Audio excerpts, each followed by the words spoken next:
ഒരു വട്ടം പോലും പിന്തിരിഞ്ഞു നോക്കാതെ പ്രിയ നടന്നകലുമ്പോൾ അവളെ ഏൽപ്പിച്ചു പോയ ഒരു വലിയ സ്വത്ത് ശ്രീദേവിയുടെ കൈകൾക്കുള്ളിൽ ചേർന്ന് നിന്ന് അപ്പോഴും വിതുമ്പുന്നുണ്ടായിരുന്നു. ഞാൻ അന്നേ പറഞ്ഞതല്ലേ അവൾ ആള് ശരിയല്ലെന്ന്. ഇപ്പോൾ എങ്ങനെ ഇരിക്കുന്നു? അമ്മ ഒരു വിജയിയുടെ ഭാവത്തോടെ മകളെ നോക്കി. ശരിയാണ്, പക്ഷേ അമ്മ അന്നത് പറയുമ്പോൾ പ്രിയയോടുള്ള ഇഷ്ടക്കേട് കൊണ്ടാണെന്നേ എല്ലാവരും കരുതിയുള്ളൂ. ആരും അത് കാര്യമായിട്ടെടുത്തില്ല എന്നതാണ് സത്യം. എന്നാൽ ഇന്നവൾ അത് തെളിയിച്ചിരിക്കുന്നു. സ്വന്തം കുഞ്ഞിനെ ഉപേക്ഷിച്ച് മറ്റൊരുത്തനോടൊപ്പം ഇറങ്ങിപ്പോകുമ്പോൾ അവൾ പറഞ്ഞ വാചകങ്ങൾ പിന്നെയും പിന്നെയും അവരെ വട്ടം ചുറ്റി കറങ്ങിക്കൊണ്ടേയിരുന്നു. അച്ഛനും അമ്മയും വേറെ വിവാഹം ആലോചിക്കുന്നുണ്ട്. പക്ഷേ ഞാൻ ഇഷ്ടപ്പെടുന്നതിലുപരി എന്നെ ഇഷ്ടപ്പെടുന്ന ആളിൻ്റെയൊപ്പം ജീവിക്കാനാണ് എൻ്റെ തീരുമാനം. കുഞ്ഞിനെ കൂടെ കൂട്ടി കഷ്ടപ്പെടുത്താൻ വയ്യ. അതുകൊണ്ട് അമ്മയും ശ്രീകുട്ടിയും ഇവനെ പൊന്നുപോലെ നോക്കണം. സ്വന്തം ഭർത്താവിൻ്റെ വീട്ടുകാരെയാണ് കുഞ്ഞിനെ ഏൽപ്പിച്ച് കാമുകനൊപ്പം ജീവിക്കാൻ അവൾ പോയത്. ശ്രീനിലയത്തിലെ ശ്രീകുമാർ ഒരു അന്യജാതിക്കാരിയുമായി വലിയ അടുപ്പത്തിലാണെന്ന് നാട് മുഴുവനും സംസാരമായപ്പോൾ വാർത്ത അറിഞ്ഞ ശ്രീദേവി മകനോടൊന്നേ ആവശ്യപ്പെട്ടുള്ളൂ. നിനക്കൊരു പെണ്ണിനെ കൂടി പോറ്റാനുള്ള കഴിവുണ്ടെങ്കിൽ ഒരു താലി കെട്ടി അവളെ കൂടെ താമസിപ്പിച്ചോ. പക്ഷേ നാട്ടുകാരെ കൊണ്ട് അതും ഇതും പറയിപ്പിക്കാൻ നിൽക്കരുത്. നിന്റെ ഇളയത് ഒരു പെങ്കൊച്ചാണെന്ന് മറക്കണ്ട. കുടുംബമഹിമയുടെയും പാരമ്പര്യത്തിൻ്റെയും പേരിൽ എന്നും അഭിമാനം കൊണ്ടിരുന്ന ഒരു തറവാട്ടമ്മയുടെ തോൽവി കൂടിയായിരുന്നു മകൻ്റെ വിവാഹം. ഒരേ ഒരു പുത്രനെക്കുറിച്ചുള്ള ഭാവി സങ്കല്പങ്ങൾ ഏതൊരു അമ്മയെക്കാളും ഒരു പിടി മുന്നിലുമായിരുന്നു. അതുകൊണ്ട് തന്നെ അവൻ തങ്ങളെക്കാൾ താഴ്ന്ന ജാതിയിലുള്ള ഒരു പെണ്ണിനെ പ്രേമിക്കുന്ന വിവരം അറിഞ്ഞതോടെ അവരാകെ തകർന്നു. പലവട്ടം ഉപദേശിച്ചു നോക്കി. ഇല്ല, മാറാൻ അല്പവും അവൻ തയ്യാറല്ല. അമ്മേ, ഇന്നത്തെ കാലത്ത് ഇതൊന്നും ഒരു പുതുമയോ നാണക്കേടോ ഒന്നുമല്ല. ഈ ജാതിയൊക്കെ നമ്മൾ മനുഷ്യരുണ്ടാക്കി വെച്ചതല്ലേ. മനുഷ്യത്വമാണ് വലുത്. വെറുതെ ഒരു പെണ്ണിൻ്റെ ശാപം നമ്മുടെ ശ്രീയേട്ടനുണ്ടാവാൻ അമ്മ കാരണമാകരുത്. അതുകൊണ്ട് അമ്മ ഈ കല്യാണം നടത്താൻ അനുവാദം കൊടുക്കണം. ഒരു മുതിർന്ന സ്ത്രീയെപ്പോലെയുള്ള വെറും 17 വയസ്സുള്ള മകളുടെ വാക്കുകൾക്ക് മുന്നിൽ അവർ ഏറെ നേരം ആലോചിച്ചു. മക്കളുടെ മുന്നിൽ അമ്മ അവരുടെ ഇഷ്ടങ്ങൾക്ക് വിലങ്ങുതടിയായി നിൽക്കുന്ന ഒരു സ്ത്രീയായി ചിത്രീകരിക്കപ്പെടാൻ ഒട്ടും താല്പര്യമില്ല. കുടുംബത്തെ അപമാനത്തിൻ്റെ വക്കിൽ നിന്ന് രക്ഷിക്കാൻ ഇതേയുള്ളൂ വഴിയെങ്കിൽ പിന്നെ എന്തു ചെയ്യും? അവൻ അവളെയും വിളിച്ചിറക്കി എങ്ങോട്ടെങ്കിലും പോകുന്നതിലും ഭേദമല്ലേ എൻ്റെ കൺമുന്നിൽ തന്നെ ജീവിക്കുന്നത്. അങ്ങനെ വളരെ കുറച്ച് ആളുകളെ മാത്രം പങ്കെടുപ്പിച്ചുകൊണ്ട് അടുത്ത ക്ഷേത്രത്തിൽ വെച്ച് ഒരു താലികെട്ട് നടത്തി. പുതുപ്പെണ്ണ് വന്ന് കയറിയെങ്കിലും വലിയ ലോഹ്യമൊന്നും അമ്മയ്ക്ക് അവളോടില്ലായിരുന്നു. വിവാഹം കഴിഞ്ഞ് 1 വർഷം തികയുന്നതിന് മുമ്പ് പ്രിയ ഒരു ആൺകുട്ടിയെ പ്രസവിച്ചു. ഉത്തരവാദിത്തം കൂടിയതോടെ ശ്രീ സ്വന്തമായുണ്ടായിരുന്ന മൊബൈൽ ഷോപ്പ് പൂട്ടി വിദേശത്ത് പോകാൻ ശ്രമം തുടങ്ങി. വർഷങ്ങളായി സൗദിയിൽ സ്വന്തമായി ബിസിനസ് നടത്തുന്ന അമ്മയുടെ ഇളയ സഹോദരൻ അയാളെ കൊണ്ടുപോകാനുള്ള സകല ഏർപ്പാടുകളും ചെയ്തു. പെട്ടെന്ന് തന്നെ വിസ റെഡിയാവുകയും ശ്രീകുമാർ വിമാനം കയറുകയും ചെയ്തപ്പോൾ അമ്മയ്ക്കായിരുന്നു വലിയ ആശ്വാസം. അവൻ ഇനിയെങ്കിലും ഒന്ന് ജീവിച്ചാൽ മതി. അയാൾ വിദേശത്ത് പോയപ്പോൾ എല്ലാവരും ഒത്തിരി സന്തോഷിച്ചു. ഏട്ടത്തി വീട്ടിലിരുന്ന് ബോറടിക്കുന്നു എന്ന് പറഞ്ഞ് 5 വയസ്സുകാരൻ മകനെ സ്കൂളിൽ വിട്ടിട്ട് ഒരു പ്രൈവറ്റ് കമ്പനിയിൽ എന്നും രാവിലെ ജോലിക്ക് പോയി തുടങ്ങി. അമ്മ അതിൽ വലിയ എതിർപ്പൊന്നും കാണിച്ചില്ല. എന്ന് മാത്രമല്ല അവളോട് കുറച്ച് സന്തോഷമായി പെരുമാറാനും തുടങ്ങി. പക്ഷേ അതുവരെ പമ്മിയിരുന്ന പ്രിയയുടെ സ്വഭാവത്തിൽ പതിയെ പതിയെ മാറ്റങ്ങൾ കാണാൻ തുടങ്ങി. ആദ്യമൊക്കെ അമ്മയോട് വിനയത്തോടെ നിന്നവൾ മറുത്തു പറയാൻ തുടങ്ങി. മരുന്നിനോ മറ്റ് ആവശ്യങ്ങൾക്കോ പണം ചോദിച്ചാൽ ഭർത്താവ് അയക്കുന്ന പൈസ അമ്മയുടെ കയ്യിൽ കൊടുക്കണം എന്ന് പറഞ്ഞിട്ടില്ല എന്ന് ധിക്കാരത്തിൽ പറയാൻ തുടങ്ങി. ആഡംബരമൊക്കെ ഒന്ന് കുറച്ച് ചെലവ് ചുരുക്കിയെങ്കിലേ ശ്രീകുട്ടിയെ ആരുടെയെങ്കിലും കൂടെ പറഞ്ഞുവിടാൻ കഴിയുമെന്ന് അമ്മായിയമ്മയുടെ മുഖത്തു നോക്കി അവൾ കൂസലില്ലാതെ പറഞ്ഞ് ഇറങ്ങിപ്പോയ ദിവസമാണ് തനിക്ക് തെറ്റുപറ്റിപ്പോയി എന്ന് അവർക്ക് തോന്നിയത്. അവളുടെ വീട്ടിൽ നിന്ന് എന്ത് സമ്പാദിച്ചു വെച്ചിട്ടാണ് മകൻ്റെയൊപ്പം ഇറങ്ങിപ്പോകുന്നത്? വെറും കൈയോടെ കയറി വന്ന മരുമകളോട് എന്നിട്ടും ഉള്ളിലെ കാലുഷ്യം അവരൊട്ടും പുറമേ കാണിച്ചിരുന്നില്ല. അമ്മയുടെ കരഞ്ഞു കലങ്ങിയ കണ്ണുകൾ കണ്ട് ശ്രീകുട്ടി സമാധാനിപ്പിക്കാൻ നോക്കി. പോട്ടെ അമ്മേ, ഏട്ടൻ എന്തായാലും അങ്ങനെയൊന്നും വിചാരിക്കില്ല. ഏട്ടത്തി സമ്പാദിക്കുന്ന പൈസ കൊണ്ട് എൻ്റെ കല്യാണം ആരും നടത്തുകയും വേണ്ട. അച്ഛനില്ല എന്ന വിഷമം ഒരിക്കലും അറിയിക്കാതെ എന്നെ വളർത്തിയത് അമ്മയാണ്. ആ അമ്മയ്ക്ക് പറ്റുമ്പോൾ മതി എന്നെ ആരുടെയെങ്കിലും കൂടെ പറഞ്ഞു വിടുന്നത്. അതുവരെ ഞാനൊരു പേരുദോഷവും അമ്മയ്ക്കുണ്ടാക്കില്ല. പോരെ? അവർ മകളെ ചേർത്ത് പിടിക്കുമ്പോൾ ഉള്ളുകൊണ്ട് സ്വയം ശപിക്കുന്നുണ്ടായിരുന്നു. ഈ അമ്മയ്ക്ക് ആരുടെയും ഒരു സഹായവും ആവശ്യമില്ലാത്ത ഒരു കാലമുണ്ടായിരുന്നു. അന്ന് നിന്റെ അച്ഛൻ എല്ലാത്തിനും അമ്മയോടൊപ്പം ഒരു വലിയ ശക്തിയായി കൂടെയുണ്ടായിരുന്നു. അച്ഛൻ പോയതാണ് അമ്മയ്ക്ക് പറ്റിയ ഏറ്റവും വലിയ തിരിച്ചടി. ഒരു രാത്രിയിൽ പുറത്തെന്തോ അനക്കം കേട്ടതുപോലെ തോന്നിയ ശ്രീകുട്ടി ഉറക്കമുണർന്നെഴുന്നേറ്റു. അന്ന് പതിവില്ലാതെ അവൾ ഏട്ടത്തിയുടെ മുറിയിലാണ് കിടന്നത്. രാത്രി അത്താഴം കഴിച്ചുകൊണ്ടിരുന്നപ്പോൾ പ്രിയയ്ക്ക് പെട്ടെന്ന് തലചുറ്റൽ തോന്നി. വേച്ചു വീഴാൻ പോയ അവളെ അമ്മയാണ് താങ്ങിയത്. പ്രഷർ കൂടിയതായിരിക്കും.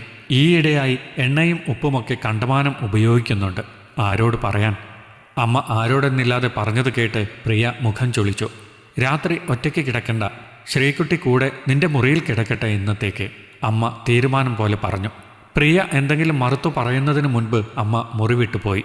ഇരട്ടക്കട്ടിലിൽ അവർ രണ്ടുപേരും ഉണ്ണിക്കുട്ടനെ നടുക്ക് കിടത്തി രണ്ടറ്റത്തായി കിടന്നു, ഒന്നും മിണ്ടാതെ. രാത്രിയിൽ എപ്പോഴോ ആരോ അവളെ തോണ്ടി വിളിക്കുന്നത് പോലെ തോന്നിയാണ് ശ്രീകുട്ടി ഞെട്ടിയുണർന്നത്. ആരോ അടക്കം പറയുന്നത് പോലെ. തലചരിച്ച് നോക്കിയപ്പോൾ ഏട്ടത്തി തൊട്ടപ്പുറത്ത് കിടന്ന് നല്ല ഉറക്കം. പിന്നെ ആരാണ്?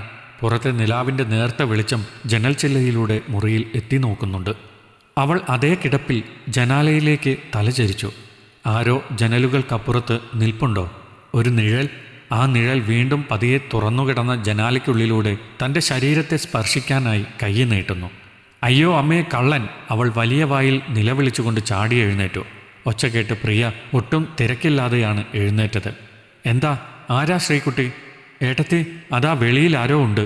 എന്നെ ഇപ്പോൾ തൊട്ടു. കള്ളനാണ്. ലൈറ്റ് ഇടൂ.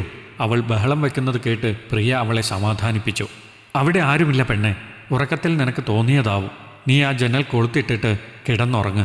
രാവിലെ നമുക്ക് നോക്കാം. ഒട്ടും പേടിയില്ലാതെ പ്രിയ പറയുന്നത് കേട്ട് അവൾക്ക് ഞെട്ടലാണ് തോന്നിയത്. തനിക്ക് തോന്നിയതാത്രേ. വളരെ വ്യക്തമായി കണ്ടതാണ്.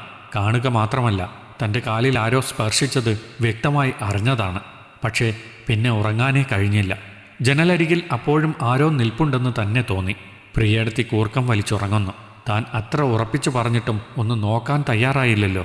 രാവിലെ അമ്മയോട് വിവരം പറഞ്ഞപ്പോൾ നിനക്കെന്താ എന്നെ വിളിക്കാൻ തോന്നാഞ്ഞത് എന്ന് പറഞ്ഞ് ദേഷ്യപ്പെട്ടു. പിന്നീട് ഒരിക്കൽ പോലും ആ മുറിയിൽ കിടക്കാൻ അവൾക്ക് തോന്നിയില്ല. ഏട്ടത്തിയെ അത്രയ്ക്കും വിശ്വസിക്കണോ എന്നൊരു ചിന്ത അമ്മയോട് പോലും പറയാതെ മനസ്സിൽ സൂക്ഷിച്ചു. മരുമകളുടെ ഭരണം വീട്ടിൽ പൊടിപൊടിക്കുമ്പോഴും അമ്മയൊന്നും മിണ്ടാതെ നിന്നതേയുള്ളൂ. ഈ അമ്മയ്ക്കിതെന്തു പറ്റി? എന്തിനാവശ്യമില്ലാത്തതൊക്കെ കേൾക്കുന്നത് എന്ന് തോന്നിയിട്ടുണ്ട്. അവൻ ഇവിടെ ഇല്ലാത്തതാണ്. ഞാൻ എന്തെങ്കിലും പറഞ്ഞാൽ അതിൻ്റെ 10 ഇരട്ടി പറഞ്ഞു കൊടുക്കും. പിന്നെ അവൻ പറയും ഞാൻ അവളോട് അമ്മായിയമ്മ പോരെ എടുക്കുക എന്ന്. എന്തിനാ? 2 കൈയും കൂട്ടിയടിച്ചാലല്ലേ ശബ്ദം കേൾക്കൂ. എൻ്റെ ചെറുക്കൻ അവിടെ സ്വസ്ഥമായി നിന്ന് ജോലി ചെയ്യട്ടെ. അമ്മ ഒത്തിരി മാറിയിരിക്കുന്നു. വർഷം 1 കഴിഞ്ഞപ്പോൾ ശ്രീയേട്ടൻ അവധിക്ക് നാട്ടിലെത്തി. പെണ്ണിനെ കെട്ടിച്ചു വിടണ്ടേ മോനെ? വയസ്സ് 23 കഴിഞ്ഞു. ഞാൻ മാത്രം വിചാരിച്ചാൽ ഒന്നുമാകില്ല.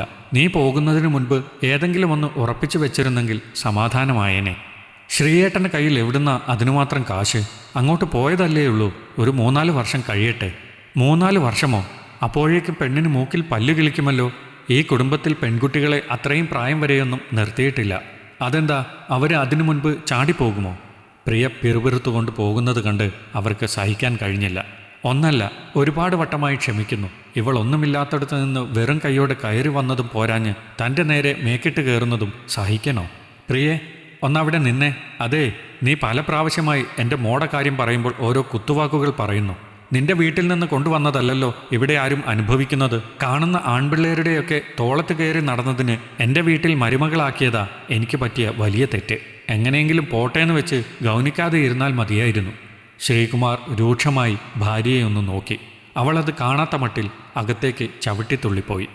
ഇത്രയും ഭയങ്കരിയായിരുന്നു നിന്റെ പെണ്ണുമ്പിള്ള എന്ന് അറിഞ്ഞിരുന്നില്ല മോനെ. നീ പോയതോടെ പെട്ടെന്നാണ് അവളുടെ മട്ടും ഭാവവും മാറിയത്.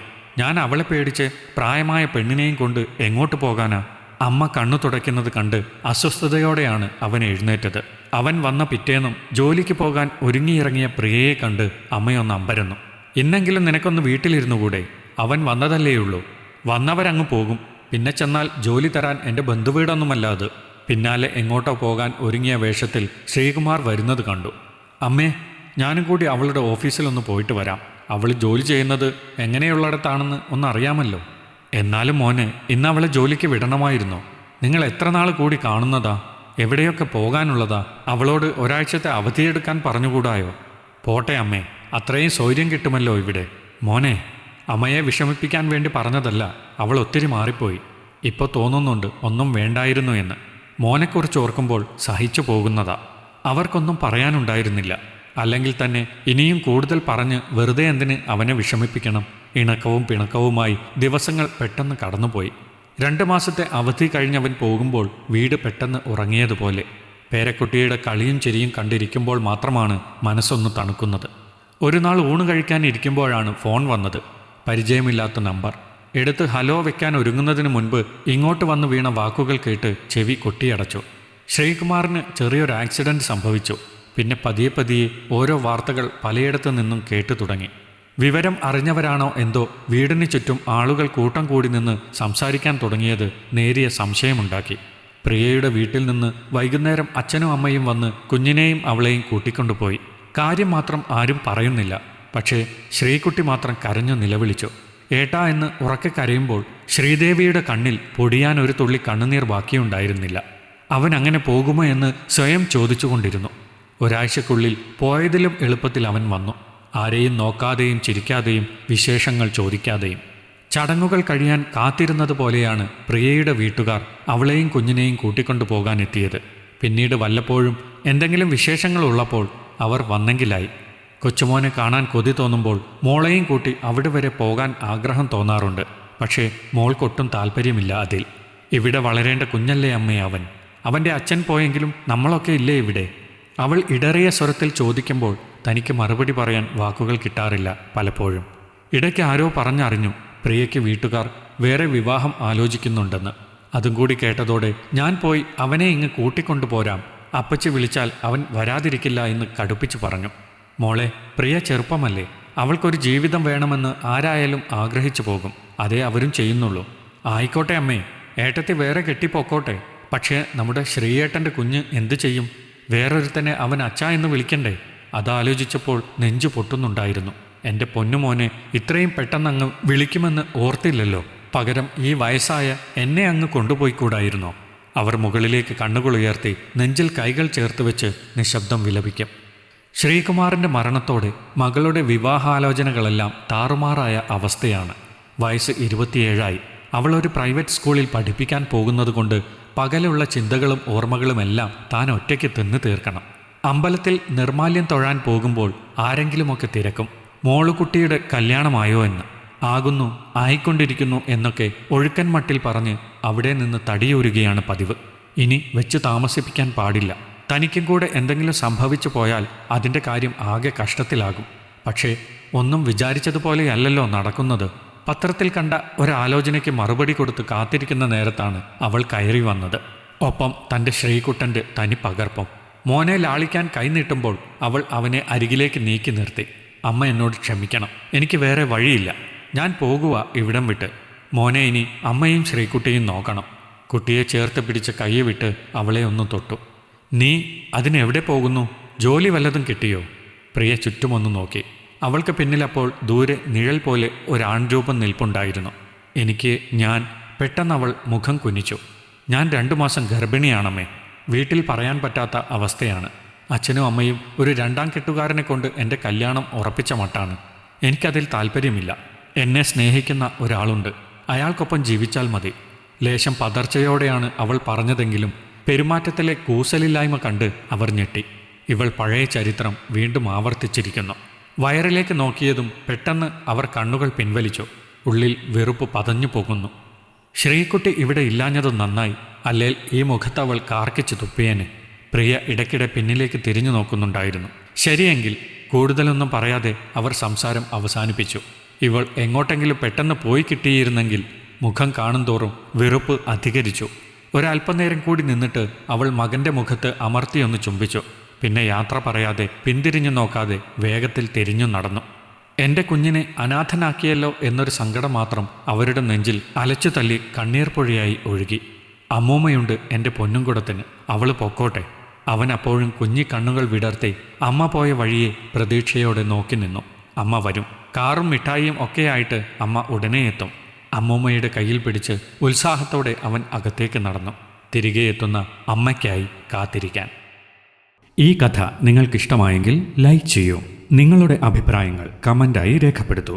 കൂടുതൽ കഥകൾ കേൾക്കാൻ ഈ ചാനൽ സബ്സ്ക്രൈബ് ചെയ്യൂ.